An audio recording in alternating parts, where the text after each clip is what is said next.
estar con ustedes. Bienvenidos a nuestra reunión de Fundamentos para la Familia, último martes del mes.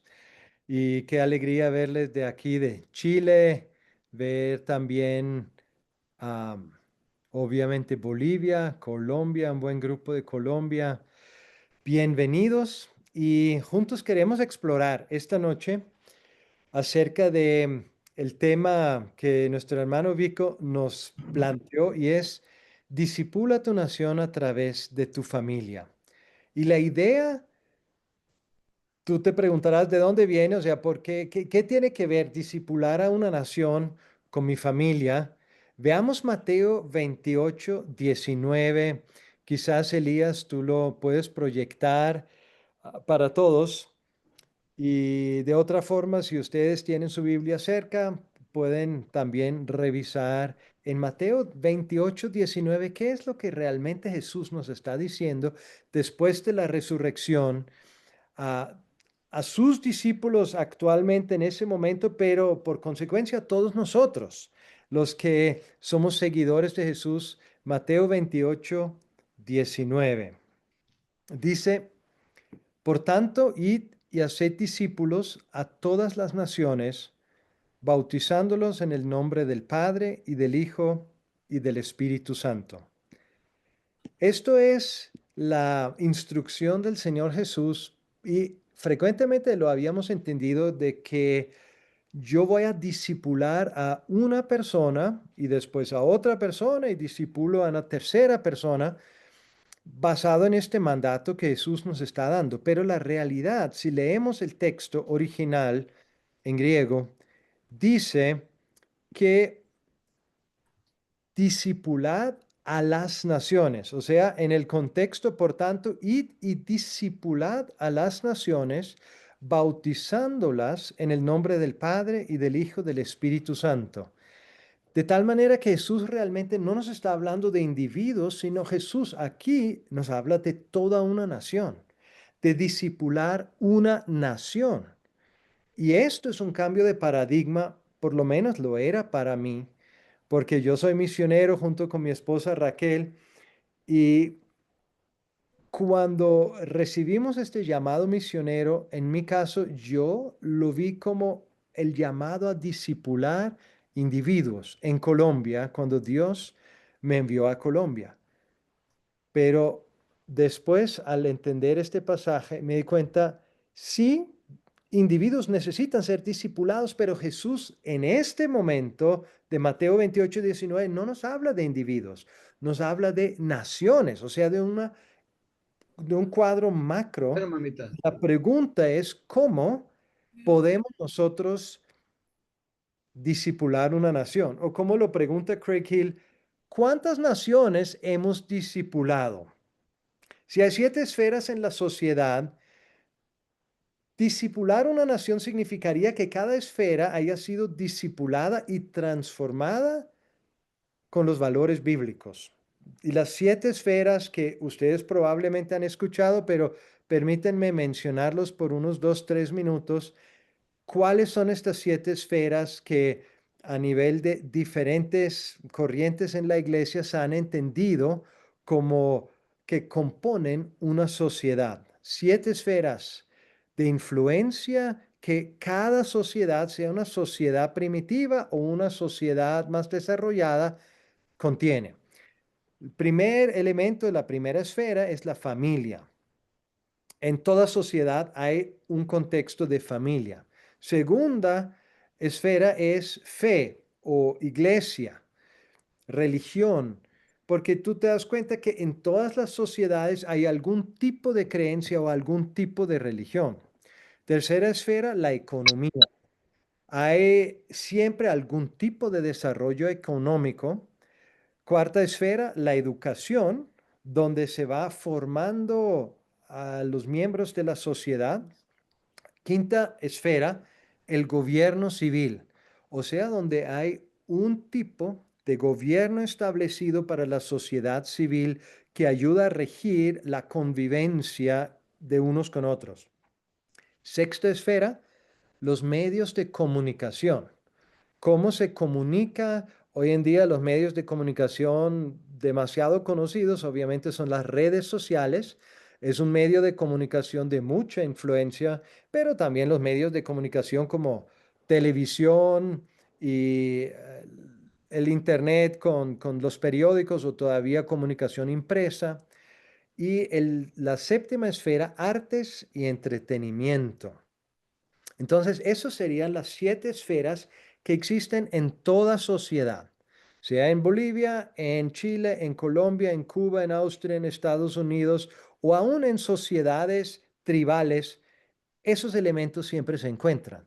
Y el punto es, ¿dónde hay una nación donde estas 7 esferas hayan sido discipuladas y donde hoy estén fundamentados sobre la Biblia? Quiere decir, para cumplir el mandato de Jesús, la gran comisión de discipular a las naciones.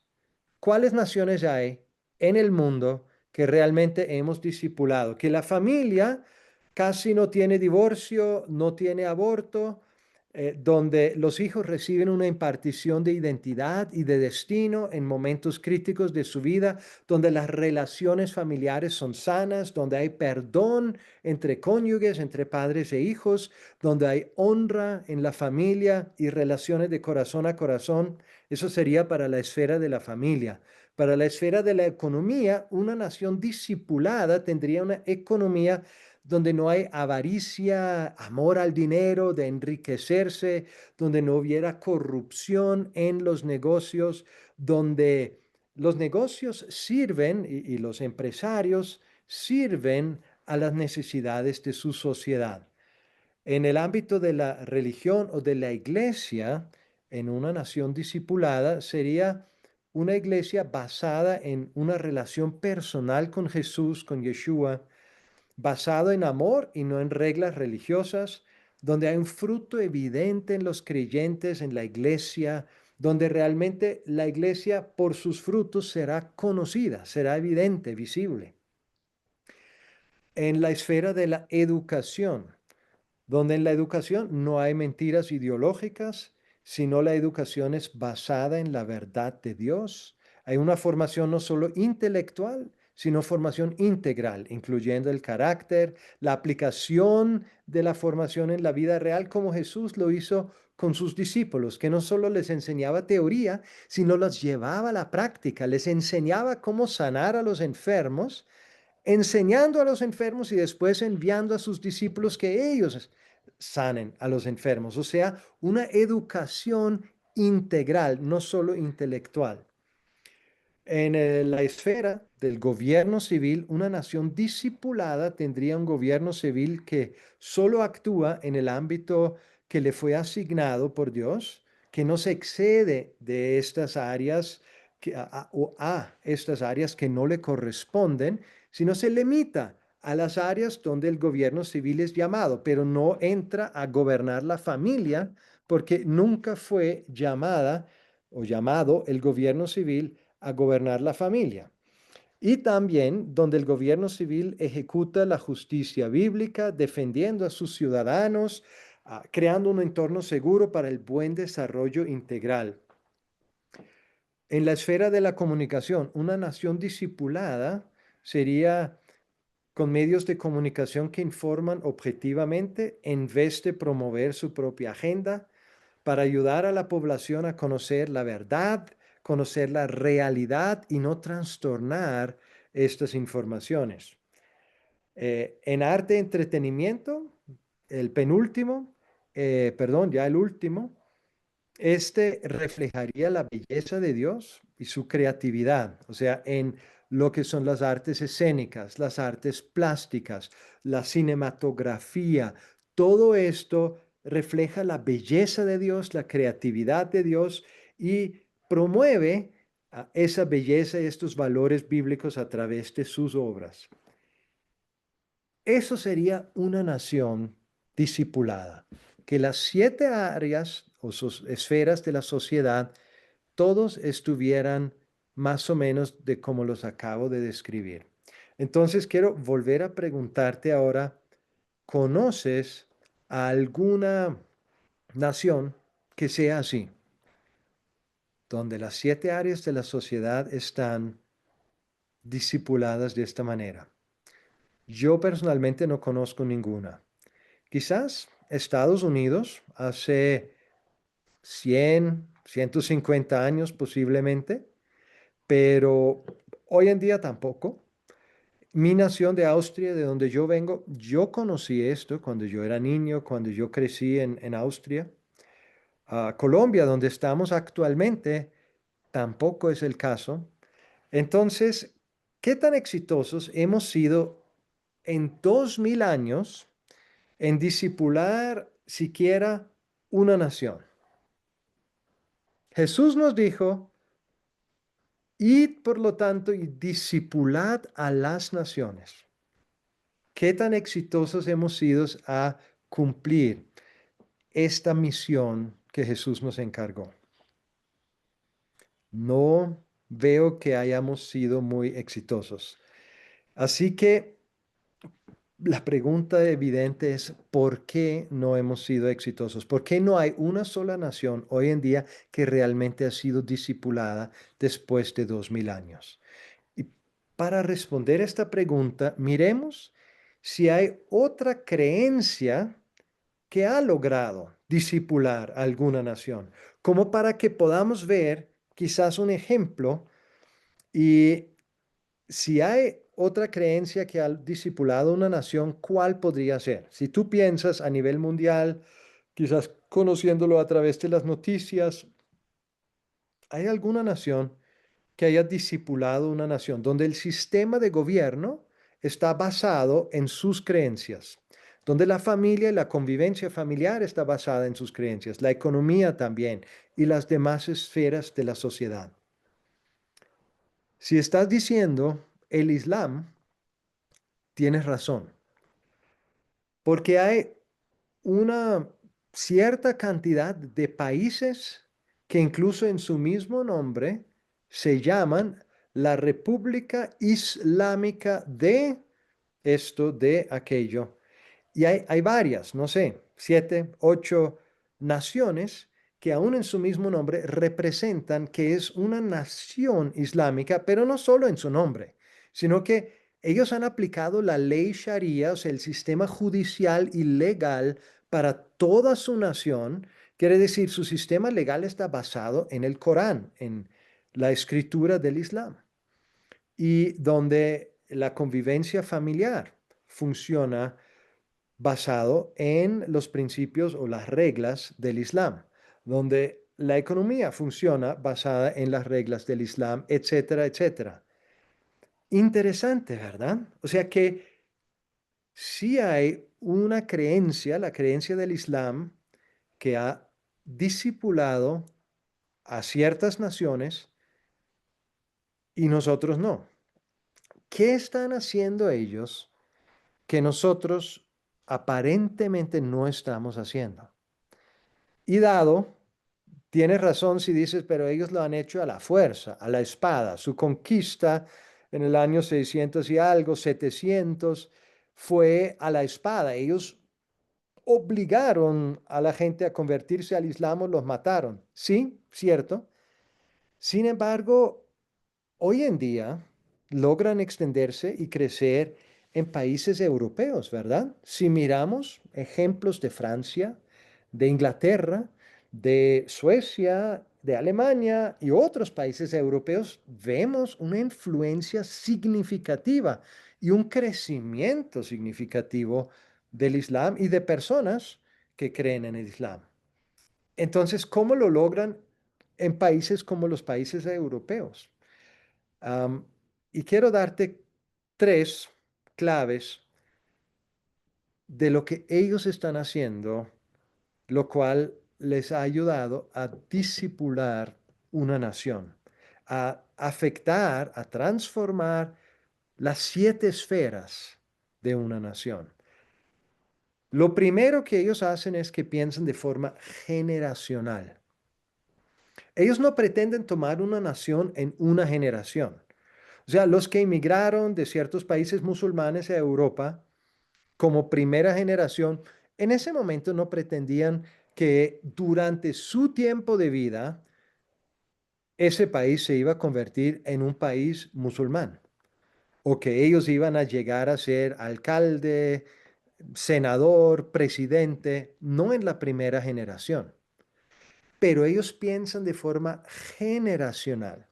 Ellos dicen, yo no, mis hijos tampoco, pero mis nietos y especialmente mis bisnietos van a comenzar a influenciar, a dominar esa nación, a traer un cambio a la sociedad de esta nación. Y si tú miras, por ejemplo, en Inglaterra, ejemplo práctico, ¿quién es el alcalde de Londres, que es la ciudad más grande, más populosa de Europa? ¿Quién es alcalde allá? Sadiq Khan, un hombre musulmán, elegido en un proceso democrático. El alcalde de la ciudad más populosa de Europa es musulmán y implementa políticas basadas en su creencia islámica. No toda su política, pero ya con una influencia significativa. Qué interesante, ¿verdad? No es la primera generación, pero ellos piensan generacionalmente, segunda, tercera y especialmente ya en la cuarta generación. O sea, proyectan a sus hijos, sus nietos, sus bisnietos. ¿Y cómo es en el caso de la mayoría de nosotros, los cristianos? ¿De qué manera pensamos nosotros? Honestamente, cuando yo he ido a las conferencias de misiones, cuando hemos hecho planeación estratégica o tiempos de oración, la mayoría de nosotros como misioneros o cristianos llegamos a estas conferencias con la mentalidad, ¿qué podemos hacer ahora en nuestra generación? Y eso es bueno pensarlo, claro, pero lo que no hicimos fue pensar, ¿qué podemos hacer en la generación de nuestros hijos, nietos y bisnietos? O sea, nos hemos limitado únicamente a la hora y a nuestra generación actual. No hemos mirado al potencial que hay en nuestras generaciones. Entonces, lo primero que hacen los musulmanes es que piensan de forma generacional. Lo segundo que hacen es que ellos mantienen absolutos en su sociedad que no se cuestionan, no se negocian.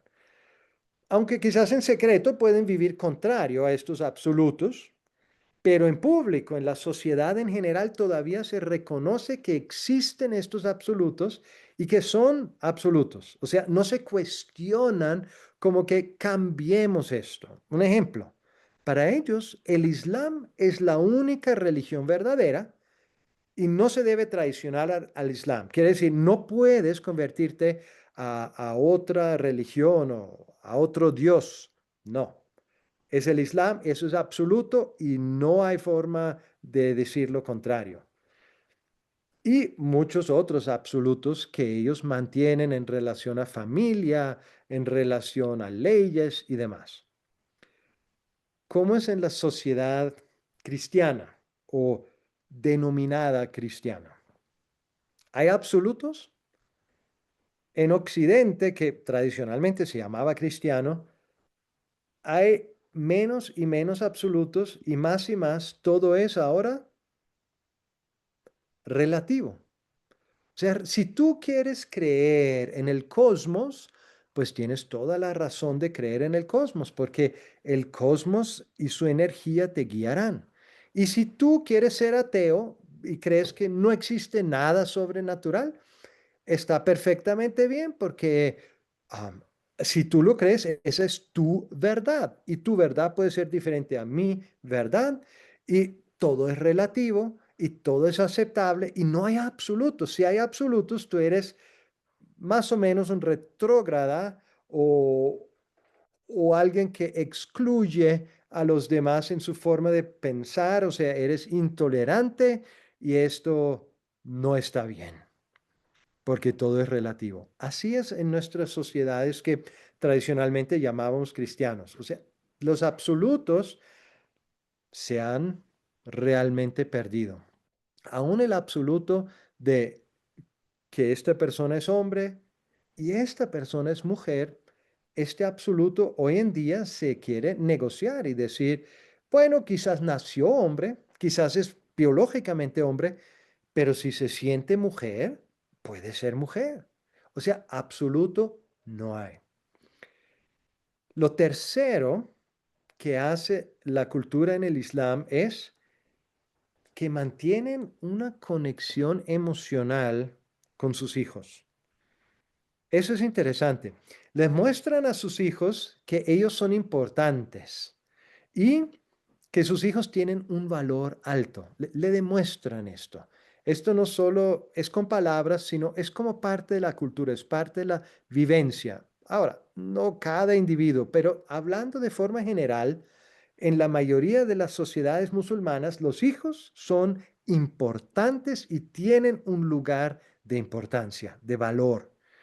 Y así el corazón de los hijos está bastante abierto a sus padres porque los hijos sienten, mis padres me valoran, yo soy importante para mis padres. ¿Cómo es para nosotros en la iglesia? Pues no sé cómo es en tu caso, pero puedo hablar de mi caso. Cuando yo tenía 15 años, yo ya le había cerrado mi corazón a mi papá. Y yo decía, así como abiertamente, yo no quiero ser como mi papá. De hecho, yo adoptaba valores contrarios a los valores de él, solo para contradecirlo. O sea, si esto era el valor de mi papá, yo escogía el valor contrario, porque dije, no quiero ser anticuado, no quiero ser como mi papá. Eso era mi actitud hacia él. Quiere decir, había un muro, pero un muro de metros entre mi papá y yo. Nuestra relación estaba de la temperatura del Polo Norte y yo no le recibí lo que mi papá de alguna forma me quería transmitir. Y eso me lleva entonces a la conclusión de esos tres puntos de lo que viven la mayoría de los musulmanes. Por lo tanto, por esos tres valores transmiten sus valores a sus hijos. O sea, los hijos tienen un corazón por lo menos en algo abierto para recibir los valores que ven en sus padres, lo que sus padres les transmiten. Los padres son intencionales de transmitirle los valores del Islam, la religión del Islam. Es intencional y ustedes saben, ellos oran 5 veces al día, ellos hacen declaraciones acerca de su Dios, de Alá, y los padres le inculcan esto a los hijos y los hijos lo reciben porque tienen, por lo menos parcialmente, un corazón abierto a sus padres. Y nuevamente hago la pregunta, ¿cómo es en la mayoría de los casos de nosotros, los cristianos? O sea, cuando nuestros hijos llegan a los 18 años, quizás entran a estudiar en la universidad. En este momento, en este primer año de estudio, segundo año, están apasionados por Jesús, por Yeshua, están firmemente convencidos del amor de Dios y tienen una relación personal con Él. O sea, siguen viviendo su tiempo de lectura en la Biblia, de hablarle al Señor, de escuchar su voz mientras van a la universidad. O más bien dedican su vida a la libertad. Finalmente libre. Ya no tengo que hacer lo que mis papás me dicen, ya no tengo que ir a la iglesia el domingo. En Estados Unidos, lamentablemente, el caso de los jóvenes de 18 años que se criaron en un hogar cristiano, entre el 65% y hasta el 90% de estos jóvenes se alejan de Dios, no solo de la iglesia, de Dios. O sea, ya no viven una relación personal con Jesús, con Yeshua. El 65 hasta el 90%. Quiere decir, qué tan exitosos somos, por lo menos en Estados Unidos, aunque en nuestros países latinos no es tan diferente, quizás es un poco mejor, pero no tan diferente. ¿Qué tan exitosos somos a realmente transmitir algo al corazón de nuestros hijos? Que ellos siguen viviendo por su propia convicción, no porque tienen que hacerlo en nuestro hogar. no parece que somos tan exitosos en lograrlo. Y ayer, anteayer, perdón, experimenté algo interesante. Estaba conociendo a un señor, estábamos en el carro dando una vuelta de media hora y conversé con él, creo que el nombre de él era Javier, y me dijo, pero usted es cristiano, porque le hablé algo corto de Dios. Y entonces llegamos al tema de hablar del Señor, me hace esta pregunta y él dice, porque ¿sabe qué? Yo me casé en la iglesia cristiana. Dije, no, qué bien, cuéntame, ¿cómo es tu historia? Y me cuenta, sí, yo conocí a una joven, no en la iglesia, sino afuera, pero ella era muy cuidada, su familia la cuidaba mucho, siempre iba a la iglesia, incluso para visitarla, yo tenía que visitarla en su casa con sus papás y para casarnos tenía que preguntar a los papás. Y pues yo entonces al conocerla y me interesé en ella, empecé a ir a la iglesia donde ella iba y pues ella muy cuidada, muy protegida y así nos casamos.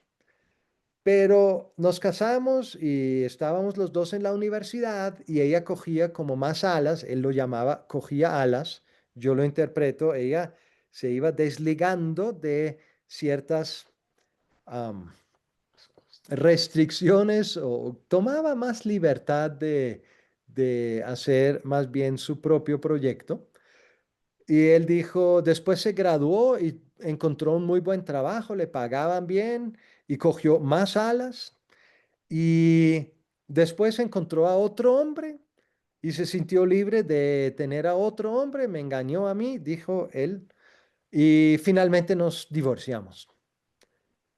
Entonces esto me dio tristeza. Hablé con él, le animé, pues tú vuelve al Señor. O sea, tu corazón está dolido, pero tú vuelve al Señor.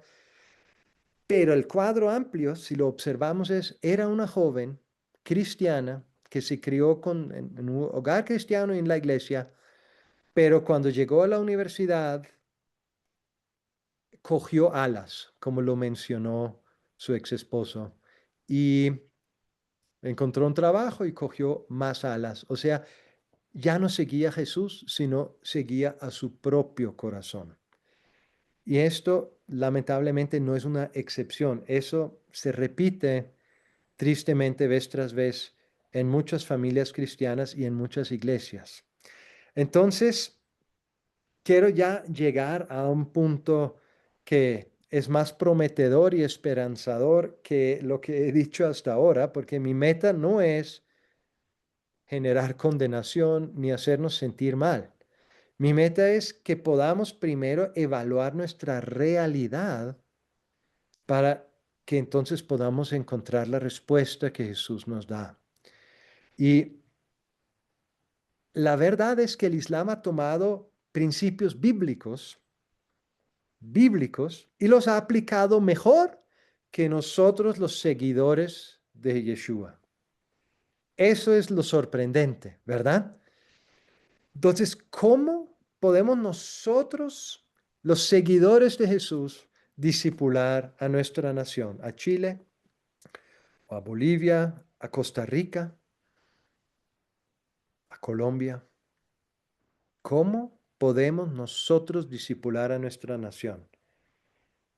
Y esas respuestas las encontramos en la Biblia. Primero, debemos enfocarnos en una perspectiva de nuestros hijos, nietos y bisnietos.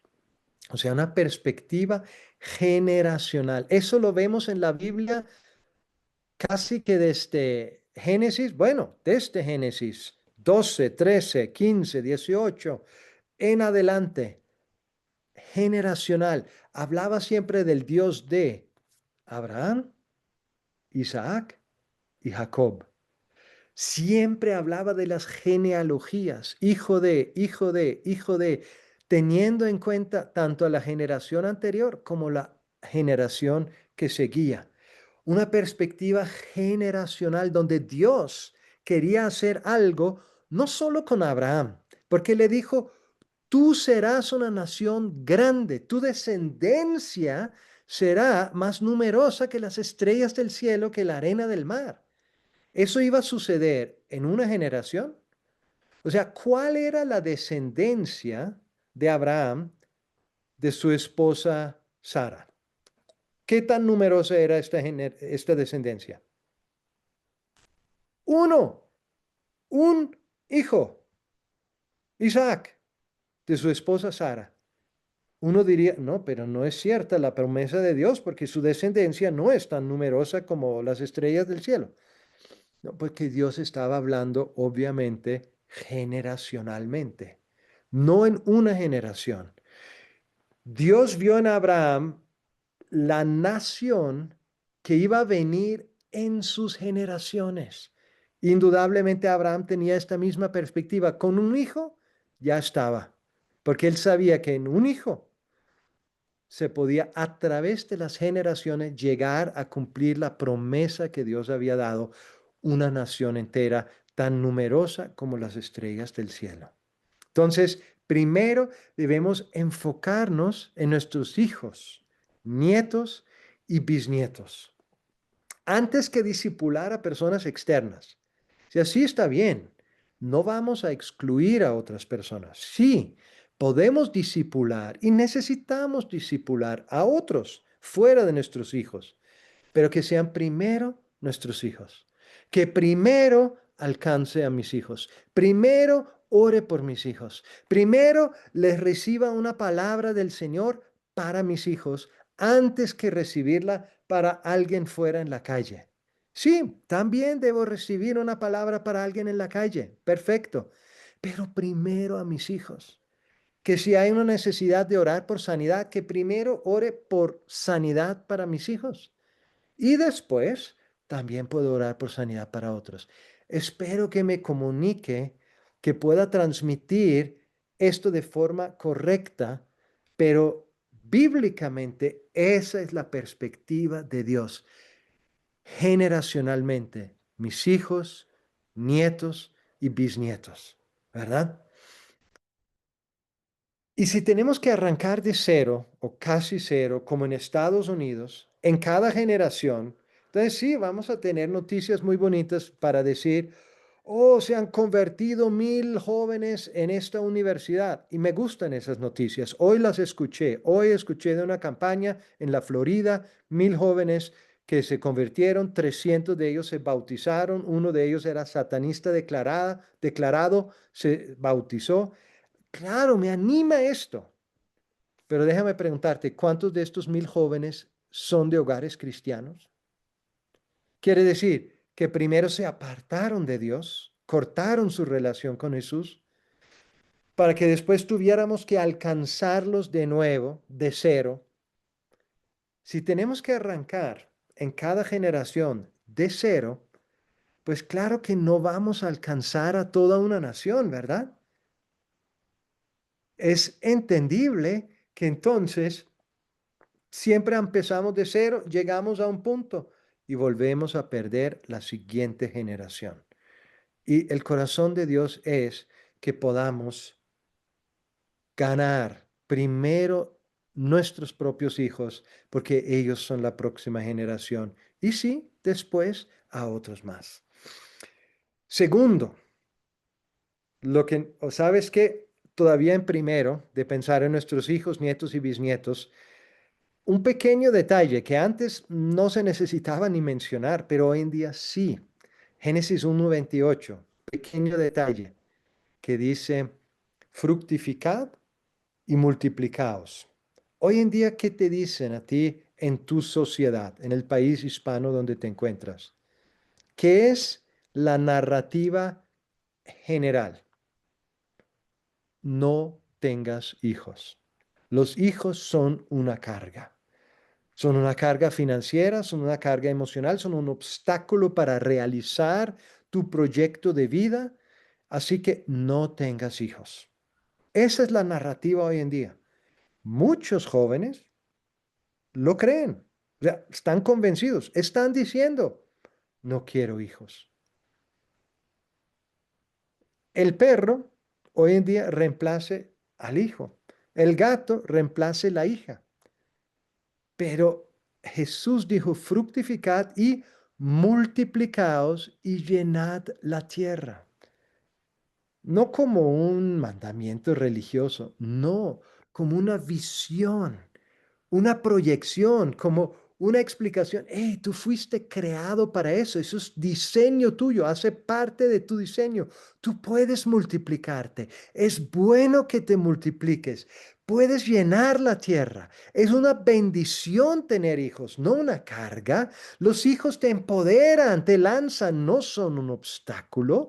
Cuando llegas a los 50, como yo, que tengo 52, cuánto disfruté ahora en el reciente viaje a Austria, donde celebramos los 90 años de mi mamá y pudimos venir todos los hijos de mi mamá, pero cuánto disfruté el hecho que mis hijas vinieron de 3 naciones diferentes para estar allá en el cumpleaños de la abuela, donde yo pude pasar tiempo con mis hijas, donde disfruté verlas, porque no las tengo aquí conmigo en Colombia, unas sí, las demás no. Qué alegría, qué, o sea, qué especial, qué regalo de Dios para mí. Yo en ningún momento sentí que mis hijas fueran un obstáculo para mí o una carga. Claro, cuando son pequeños sí hay que hacer ciertos sacrificios, es verdad. Hay desafíos, es verdad, pero no se compara con la bendición que son los hijos, la bendición de verlas ahora, la mayor casada y realizando sus propósitos y amando al Señor. Esto es una alegría que es inexplicable, ¿verdad? O sea, fructificad y multiplicaos y llenad la tierra. Ese es el diseño de Dios para nosotros. Y es una bendición, no una carga. Pero si no hay hijos que podamos discipular, bueno, entonces tampoco vamos a poder discipular a nuestra nación, ¿verdad? O sea, claro, si una familia no puede tener hijos por razones médicas, obviamente Dios le va a abrir las puertas de poder discipular a otras personas. Pero hablando ya de toda una sociedad, si en esta sociedad no hay hijos, pues entonces no se puede discipular esta generación de hijos y por lo tanto no se podrá discipular a la nación. Que para discipular una nación sí necesitamos tener hijos y entonces discipular a estos hijos, nietos y bisnietos. Eso como punto primero. ¿Qué podemos hacer para discipular a nuestra nación? Punto segundo. Mantener los principios bíblicos para nuestra propia vida y así modelar estos principios a nuestros hijos. O sea, que yo mismo primero lo viva.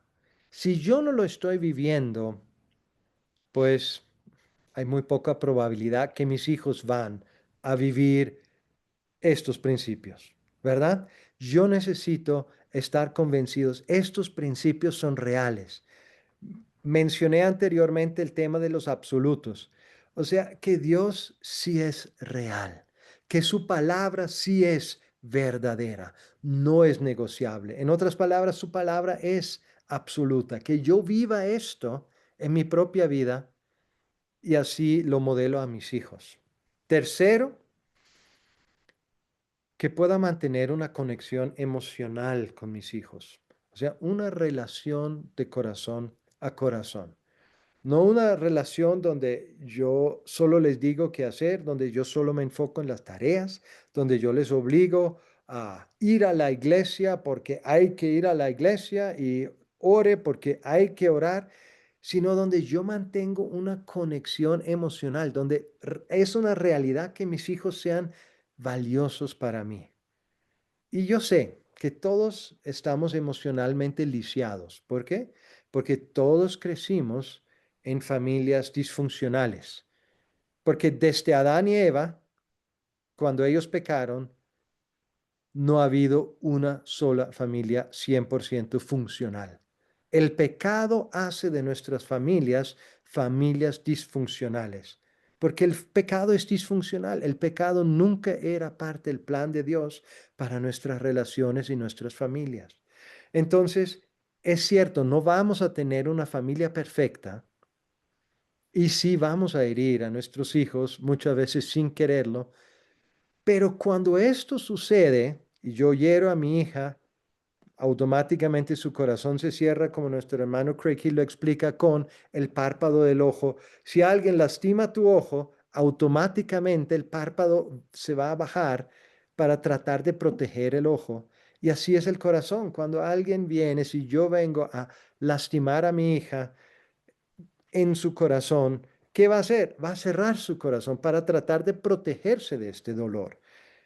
Entonces, estas cosas van a suceder. No sería realista pretender que eso nunca me suceda con mis hijos.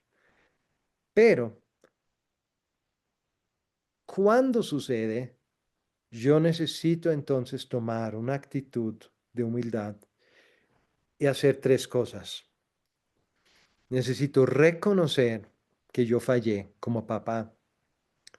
Necesito entender el dolor que causé en el corazón de mi hija. Y tercero, necesito comprometerme a trabajar en esta área donde yo fallé. Entonces, si yo hago esto, reconozco mi falla, entiendo el dolor que causé en su corazón, que realmente le afecté y soy sincero en trabajar en esto, en cambiar, en no quedarme igual, sino en cambiar. Entonces, esto vuelve a abrir el corazón de mi hija, si soy sincero, si ella ve esto en mí. ¿Verdad? Que si a ti te piden perdón, reconociendo el error, entendiendo el dolor que te causaron y mostrando su sinceridad en cambiar, ¿tú estarías dispuesto a perdonar a esta persona? Muy probablemente. Entonces, este arrepentimiento nuestro como padres hacia nuestros hijos, ¿qué logra? Mantener el corazón abierto, mantener la conexión emocional. Y cuando hay un corazón abierto, entonces van a poder recibir nuestros valores. O sea, lo que era el punto número 2, que yo viva estos principios bíblicos a través de una relación con Jesús. Si hay una relación de corazón abierto con mis hijos, ellos van a recibir mis valores, que no son míos, sino que son los valores bíblicos, los principios de la palabra de Dios. Entonces, esas tres cosas, permíteme resumirlos. Primero, que nos enfoquemos en nuestros hijos, nietos y bisnietos. Una perspectiva generacional. Segundo, que nosotros vivamos, yo viva los principios bíblicos en mi propia vida. Y así mis hijos verán esto. Será un modelo para ellos. Tercero, mantener una conexión emocional o un corazón abierto con nuestros hijos, a través de cuando es necesario, del arrepentimiento sincero, reconocer mi falla, entender el dolor que causé y comprometerme a un cambio. Si hago estas tres cosas, por consecuencia, mis hijos van a recibir los valores que yo viva. Y en general quiero agregar ahora algo para cerrar. Los musulmanes están logrando esto hasta un cierto punto. Son los principios bíblicos, pero ellos los están aplicando, por lo menos en buena parte, en esta área con sus hijos. Son principios que vienen de Dios. Él nos los muestra en la Biblia. Pero ¿cuánto más podríamos hacer nosotros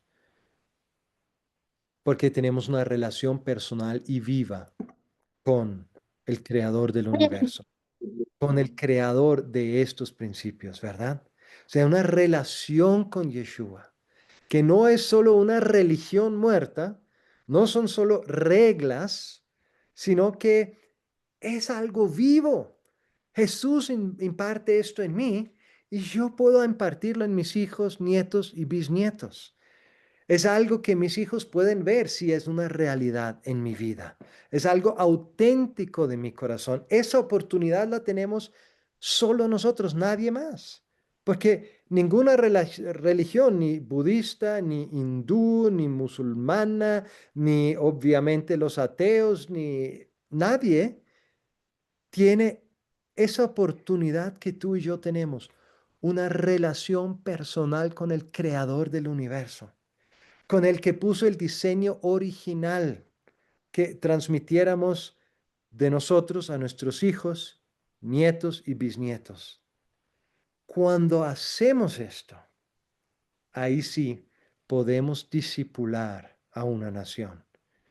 Y el ejemplo práctico con el cual cierro hoy es justamente Estados Unidos, que no a la perfección, pero desde los peregrinos que llegaron en 1620 de Europa por persecución religiosa a costas de lo que hoy en día es Estados Unidos, ellos vinieron no solos, no como llegaron a Centroamérica, a Suramérica, hombres solos. Ellos llegaron como en familia. Como Llegaron él. las familias enteras. ¿Y para qué? Para vivir la libertad religiosa, quiere decir su adoración viva al Señor, que no podían vivir en Inglaterra ni en Holanda, pero que anhelaban vivir en el Nuevo Mundo. Y sabes que el primer invierno que ellos vivieron, porque llegaron en noviembre, octubre o noviembre del año 1620, que ya es comienzo del invierno, donde no podían sembrar, donde era muy difícil ya construir casas en el frío, pasaron este primer invierno en el barco con el cual llegaron a costa de Estados Unidos. ¿Sabes cuántos murieron? Las madres en el frío acobijaban con su cuerpo a sus hijos para que sus hijos no murieran de frío. De los 108 aproximadamente que eran, no me acuerdo el número exacto, pero ponle 108, la mitad murió en el primer invierno. Estas 50 personas que representaban unas veintitantas familias, ellas fueron una influencia impresionante, no la única, pero una influencia impresionante a través de las generaciones para establecer una nación discipulada, no al 100%, pero en un punto de la historia a un gran porcentaje.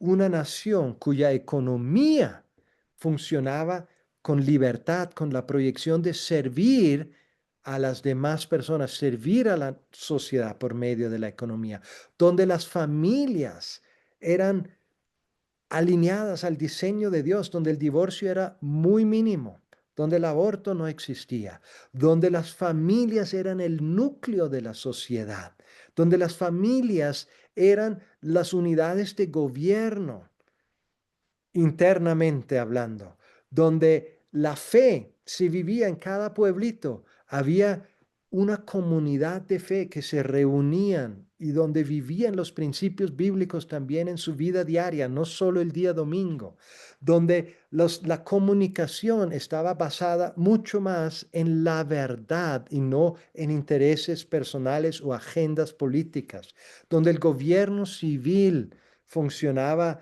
para servir al ciudadano y donde había libertad para el ciudadano. ¿Por qué tantas personas a lo largo de la historia han tenido el llamado sueño americano?